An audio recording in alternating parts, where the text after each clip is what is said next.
Hello friends, today we will study the calorimetry. So this is an device through which we can experimentally determine the enthalpy of a reaction. So we can measurement how much enthalpy is given by a substance. Enthalpy of reaction, as we studied, that it is equal to the heat change if a reaction is being carried out at constant pressure, and the technique used to measure this amount of heat which is evolved in a chemical or physical change, and that is called calorimetry. So the device which is used to measure this amount of heat involved is called calorimetry, and the amount of heat evolved to measure that amount of heat evolved is called as calorimetry. The simplest form of calorimetry is based on measuring the temperature change when the heat is transferred to or from a given amount of water. So water is playing an important role.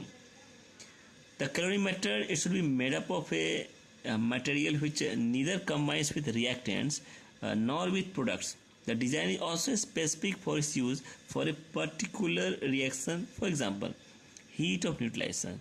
So it may be measured by using simple thermos flask, whereas to determine the heat of combustion, a calorimeter with air tight lid and a strong metal wall is needed to determine the heat of combustion, so that the sufficient oxygen at a desired pressure can be pushed in it without risk of burning.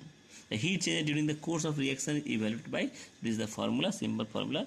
So this is the heat involved, that is the W plus M multiplied by Cs, which is nothing but the specific heat, into final temperature minus the initial temperature. So what is the dH? So this is the enthalpy, or you can say heat of reaction. What is W? W is the water equivalent of calorimeter. So this is the amount of the water, and mass of the liquid in calorimeter. So this is the that mass of the water liquid which is put inside the water, and this is the specific heat of the water, and this is the temperature difference of the water. So to measure this heat of the reaction, so there are different calorimeters. So normally we are using one water calorimeter, and second is the bomb calorimeter. So water calorimeter is a very simple form, so it is normally or conveniently used in the laboratories. So this is a water calorimeter diagram. So this you can see, this is the huge vessel. So inside there is a beaker which consists of water, and this is the thermos flask, this is the stirrer, this is the insulating pad, and again this vessel is protected by the cork, and one is the boiling tube which consists of some liquid M. This is the water equivalent large vessel. So this is the capital M, this is capital W, and this is the small m, and this is the insulating jacket, and this is the calorimeter cup, this is the vessel. So in that vessel, when this boiling tube is kept inside it, okay, so what will happen? So this boiling wood, this is has a higher temperature, so initially temperature is taken. So when you put boiling tube inside the water, so the water will absorb some heat from this boiling tube, and transfer heat takes place, the temperature of water becomes T2. Then we can find the how much by changing the temperature of the water, so the level of mercury will change. So this is the change in difference, this is the specific heat of the water, and this is the W plus W. So we can calculate the how much heat of reaction has been taken from this boiling tube. So in this way we can use the water calorimeter. So like this. So water calorimeter is used for the reactions taking place in solutions, that is to determine the heat of neutralization. Why we use the water? Because it is readily available, easily available, and it has highest specific heat capacity as compared to any other substance. So it is used for the solution phase reaction. Calculation involved. So M is the mass of the liquid or reactive substance taken in boiling tube, W is the amount of water taken in calorimeter, and T1 is the initial temperature before reaction, and T2 is the final temperature after reaction. So a known amount of water, W is taken in the calorimeter, a known amount of reactive substance M are taken in the boiling tube, and the heat evolved during the course of time will be absorbed by the water. The rise in temperature is recorded with the help of thermometer, and the Q evolve is nothing but this formula is there. So this water equivalent is measured on this formula, and in this way we can calculate the heat evolved. Now we have second calorimeter is called as the bomb calorimeter. So it is used to find the heat of combustion of the organic substance. A weighed quantity of substance is in a dish along with oxygens under about 20 atmospheric pressure is placed in a bomb. So bomb is a one steel vessel instrument device which is in which the organic substance is put inside the bomb, and it is lowered in the water containing in a insulated vessels.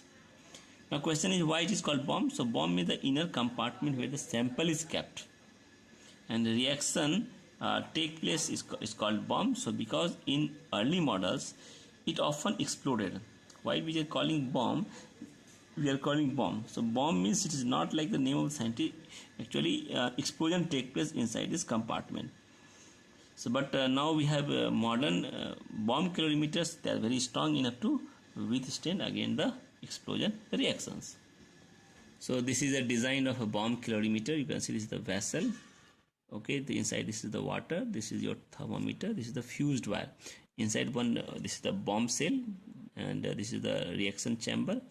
Bomb cell reaction chamber. So this water is this bomb cell reaction chamber is put inside the water, and this you can see sample. In this sample the mixture is kept taken. So when electricity passed, this sample is react with oxygen, and on reacting with the oxygen, what happens? It will form carbon dioxide and water. So some amount of heat is released, and that heat is again passed into the water. Okay, and passing the water, the temperature of the thermometer is rises. So initially temperature before putting the sample or explosion take place, T1 temperature taken. So after sample, when electricity passed, explosion take place. So in this bomb, it is blasting. So after the bombs, temperature thermal reaction take place, temperature rises. So again temperature of the water is increases. So this is happening in presence of sealed container. So we can say at constant volume. So we generally find the internal energy of the sample.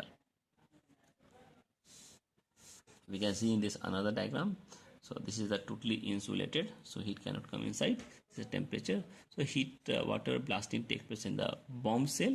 So the heat will come to the water. Since this water was adiabatic, so there is no chance of heat coming inside. So whatever temperature take place, so we will find delta U for this sample. The temperature of the water is noted and the substance is ignited by an electric current. So after combustion, the rise in temperature of the system is noted. The heat of combustion can be calculated from the heat gained by water and calorimeter. Since the reaction proceeds as constant volume is closed container, the pressure is not constant. So the heat of reaction not equal to delta H. So we can use heat is not equal to Q. Heat is combustion generally taken as a delta U. So delta U heat is nothing but the minus W plus M. Why? Because heat is evolved, and Cs into T2 minus T1 into M by Wn. So this is the moles. So delta U per mole. So what is W? W is the water equivalent, M is the mass of the liquid water, and Wn is the weight of the substance taken. So this is the weight of the substance taken. This is the mass of the liquid, and mm is the molecular weight of the substance. The mass of the liquid is the weight of the substance taken. Mass of the liquid taken, weight is taken in this mass. That's why these two are different.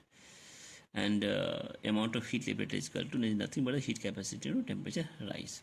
To find the delta H, so first we find the delta U, and since this is a gas, we will take the difference of moles of the gas R, and T is the temperature.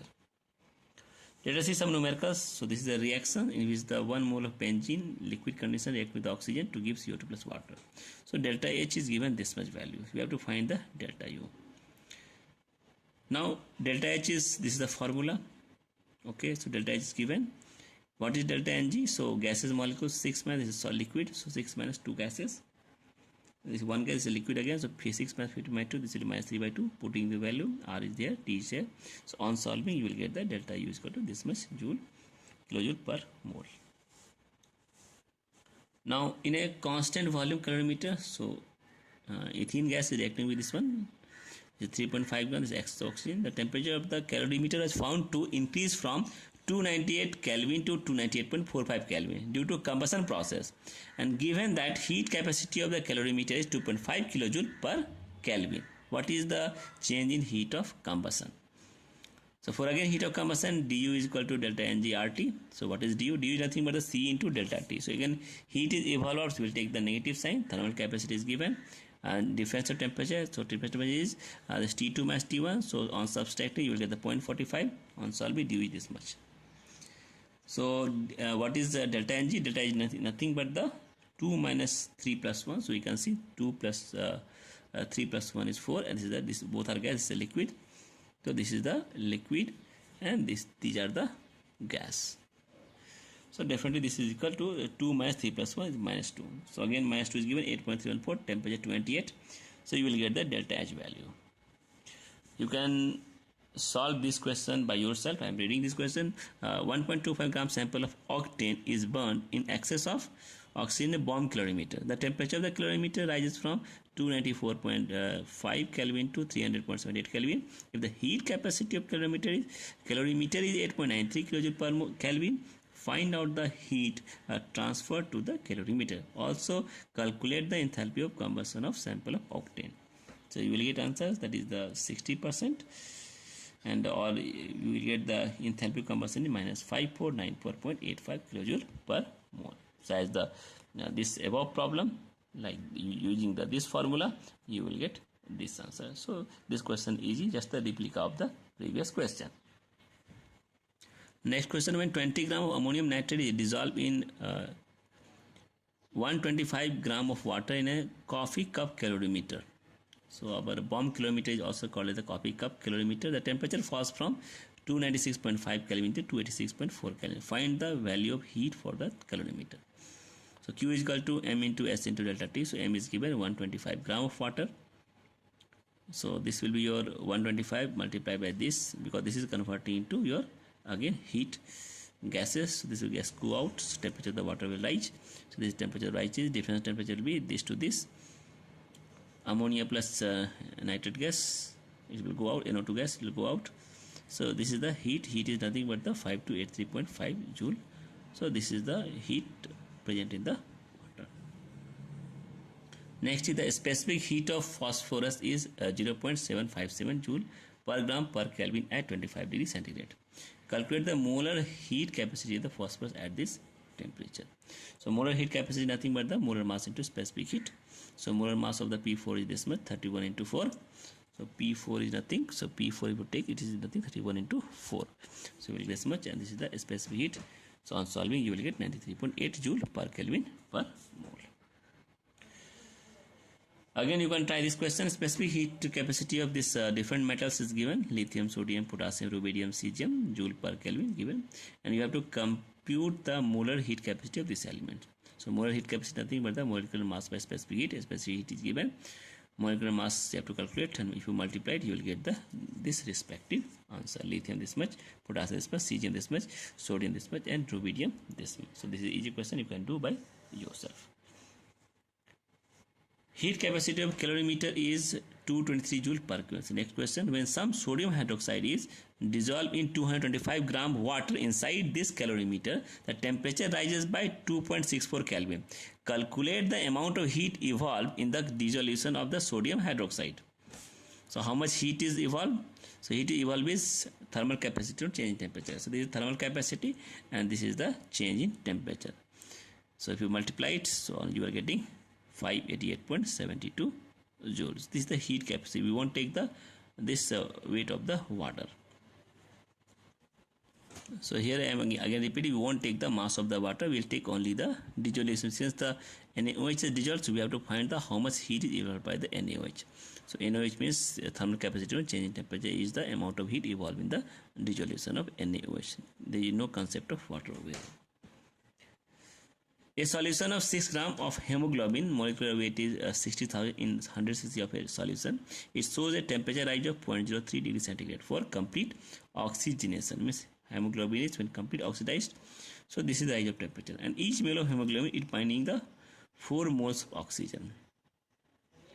So if the heat capacity of solution is 4 calorie per Kelvin per ml, so calculate the delta H mole per gram per mole of oxygen bounded. So how much they have bounded the oxygen. So delta H is nothing but the C into delta T. So what is the C? Is the thermal capacity. Thermal capacity is 4 Kelvin per ml. So total ml is how much? 100. So there will be total thermal capacity, total heat will be 4 into 100. And what is the change temperature? Change temperature is how much? 0.03 degree centigrade, and divided by the mole. So moles of oxygen bonded is how much? There is a mole means 6 by 60,000. This is the moles. And one hemoglobin is bonded how much? It binds the 4 moles of oxygen. So this is the 1 mole. So it's bonding how many? This is the moles of oxygen bonded. So oxygen bonding by the this moles into 4. This is the hemoglobin 1 globin, and they can bind 4 moles. So if you solve it, on solving you will get the heat evolved by this hemoglobin is minus 30 kilocalorie. So this is the moles of hemoglobin. You can say 1 mole is binding 4 moles of oxygen. So moles of hemoglobin binding the oxygen will be this much. So just substitute this value. On substituting you will get the answer minus 30 kilocalorie.